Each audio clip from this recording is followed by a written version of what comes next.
നമസ്കാരം. തമിഴ്നാട്ടിലെ കോയമ്പത്തൂരിലെ ശ്രീ അന്നപൂർണ റെസ്റ്റോറൻ്റാണ്. ഞങ്ങൾ 9 മണിക്ക് ശേഷമാണ് ഇവിടെ ഭക്ഷണം കഴിക്കാൻ വേണ്ടി വന്നത്. തിരക്ക് കണ്ട് സത്യം പറഞ്ഞ് ഞെട്ടിപ്പോയി. അമ്മാതിരി തിരക്കാണ്. രാത്രി 9 മണിക്ക് ശേഷമാണ് ഒരു വെജിറ്റേറിയൻ ഹോട്ടലിൽ ഇത്രയധികം തിരക്ക് കാണുന്നത് ആദ്യമായിട്ടാണ്.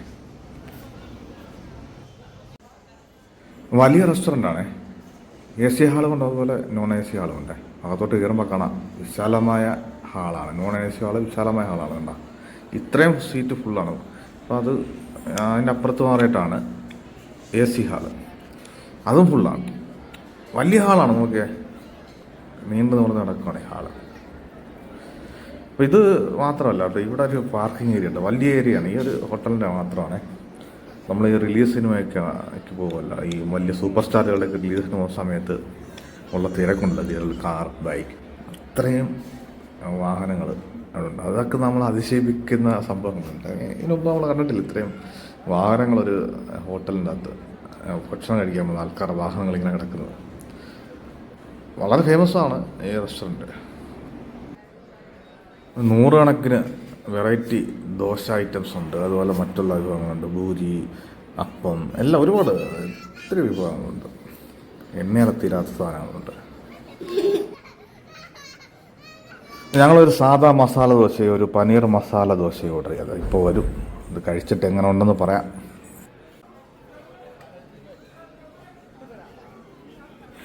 ആദ്യം തന്നെ പനീർ മസാല ദോശ എങ്ങനെ ഉണ്ടെന്ന് നോക്കാം. നല്ല മുരാന്ന് പറഞ്ഞിരിക്കുകയാണ് കേട്ടോ. ചൂടോടെ നമ്മുടെ കയ്യിലെത്തുന്ന സാധനമാണ്, ഫ്രഷായിട്ട്. അതിനിപ്പോൾ സന്തോഷം വേറൊന്നുമില്ല. സാമ്പാർ എൻ്റെ രക്ഷയില്ലാത്ത കേട്ടോ.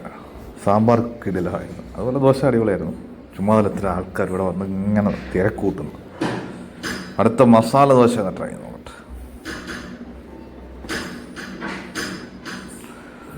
മസാല ദോശ കുഴപ്പമില്ല, പക്ഷെ എനിക്ക് ആ പനീർ മസാല ദോശയാണ് ഇഷ്ടപ്പെട്ടത്. അത് അടിപൊളിയായിരുന്നു. മസാല ദോശയുടെ സൈഡായിട്ട് വരുന്ന ചമ്മന്തികളൊക്കെ കുഴപ്പമില്ല, കൊള്ളാം. അതിഗംഭീരം ഞെട്ടിക്കുന്ന സംഭവം എന്നൊന്നും ഞാൻ പറയുന്നില്ല, കുഴപ്പമില്ല. നമുക്ക് കഴിക്കാൻ പറ്റുന്ന തരത്തിലുള്ള രുചിയും കാര്യങ്ങളൊക്കെ ഉണ്ട്.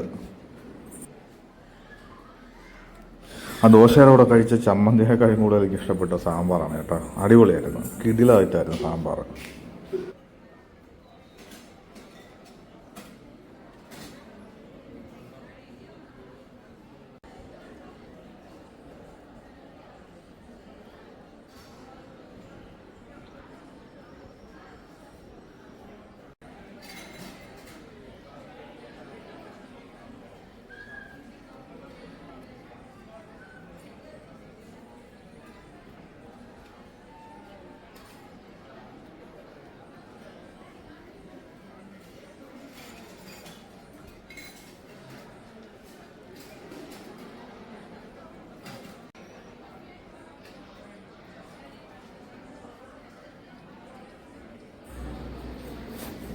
അപ്പോൾ കഴിച്ചതൊക്കെ വളരെയധികം ഇഷ്ടപ്പെട്ടതുകൊണ്ട് നമ്മൾ പുതിയതായിട്ടാണ് പറഞ്ഞു ഊത്തപ്പം, ഒനിയൻ ഊത്തപ്പം. അത് കഴിച്ചിട്ട് എങ്ങനെ ഉണ്ടെന്ന് പറയാം. സത്യം പറഞ്ഞാൽ ഊത്തപ്പം ഞാൻ ജീവിതത്തിൽ ആദ്യമായിട്ടാണ് കഴിക്കുന്നത്.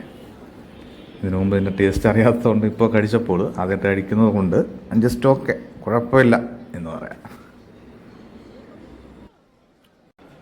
നമ്മുടെ തൊട്ടടുത്ത ടേബിളിൽ ഇരുന്ന ഫാമിലി ഒരപ്പമാണ് കഴിക്കുന്നത്. അത് വലിയൊരു അപ്പം, പ്രത്യേകതരം അപ്പം, ഒരു വെറൈറ്റി അപ്പം എന്ന് പറയാൻ.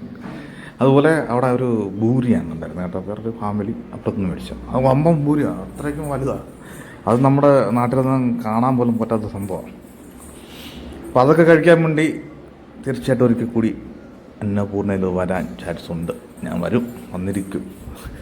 കാരണം അതൊക്കെ കണ്ടപ്പോൾ, പക്ഷേ ഇത്രയും കഴിച്ചപ്പോൾ നമ്മുടെ വയറ് നിറഞ്ഞു. അല്ലെങ്കിൽ അതും കൂടെ മേടിച്ച് കഴിച്ചു നോക്കിയാണ്. എന്തായാലും തീർച്ചയായിട്ടും അത് കഴിക്കാൻ വേണ്ടി വരും. ഇത്രയും കഴിച്ചപ്പോൾ 635 രൂപ ബില്ലായിട്ടുണ്ട്. നിങ്ങൾ ശ്രീ അന്നപൂർണ്ണയിൽ വന്ന് ആഹാരം കഴിച്ചിട്ടുള്ള ആളാണെങ്കിൽ നിങ്ങളുടെ അഭിപ്രായങ്ങൾ തീർച്ചയായിട്ടും കമൻറ്റായിട്ട് രേഖപ്പെടുത്തുക. അതിൽ വീഡിയോ ഇഷ്ടപ്പെട്ടുണ്ടെങ്കിൽ തീർച്ചയായിട്ടും ഷെയർ ചെയ്യാനും മറക്കല്ലേ.